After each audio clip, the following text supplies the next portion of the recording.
Саламатсыздар ма? Бұл менің 3-ші сабағым.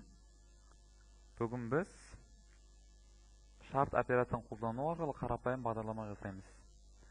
Алдымен C++ Builder 6-ға кірейік.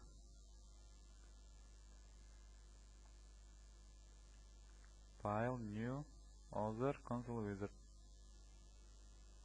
Керекті кітапханалық файлдарымызды жазайық.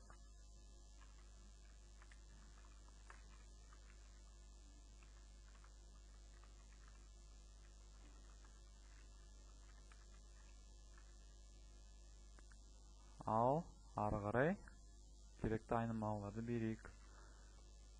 Алдымен айнымалы берместен бұрын сіздерге практикалық жұмыс мақсатын айтатын болсам, біз екі сан енгізу арқылы оның ішінде қайсы үлкен екен табуымыз керек.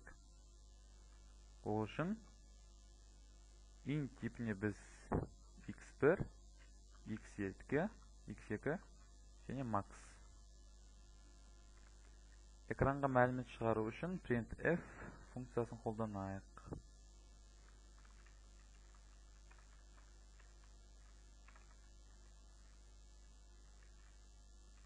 Бірінші мәнді енгіз. Scanf процентті жадыда орын бөлу үшін амперсанд белгісі қолданады.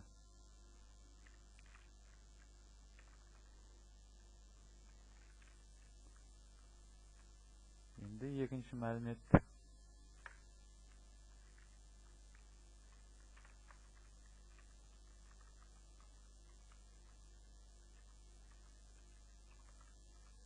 Дәл солай scanf функциясы.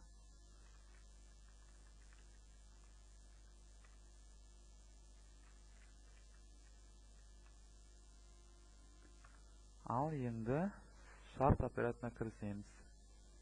Бұл жерде біз максималды айнымалы беру үшін max меншіктейміз. Ал енді шарт береміз. Егер x1 үлкен болады x2-ден, онда максималды тең болады x-ке, немесе x2-ге. Ал енді мәліметті шығарамыз printf-пен. Өзіміз енгізген мәндерді бірінші.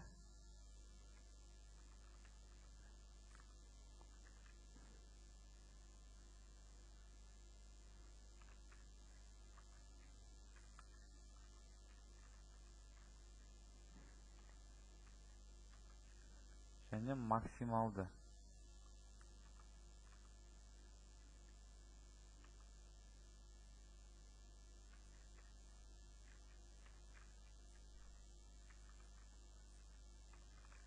Catch функциясы. Ал енді тексерейік. Бірінші мәнді енгізсек, мысалы 695. Екінші мәніміз 450. Бірінші мән 695, екінші мән 450, максималды 695. Ал енді орын ауыстырып көрейік.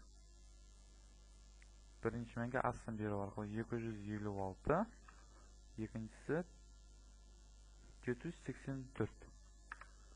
Бірінші мән 256, екінші мән 784, максимал 784. Дұрыс. Міне осымен бітті. Қарапайым бағдарламамыз. Келесі кездескенше.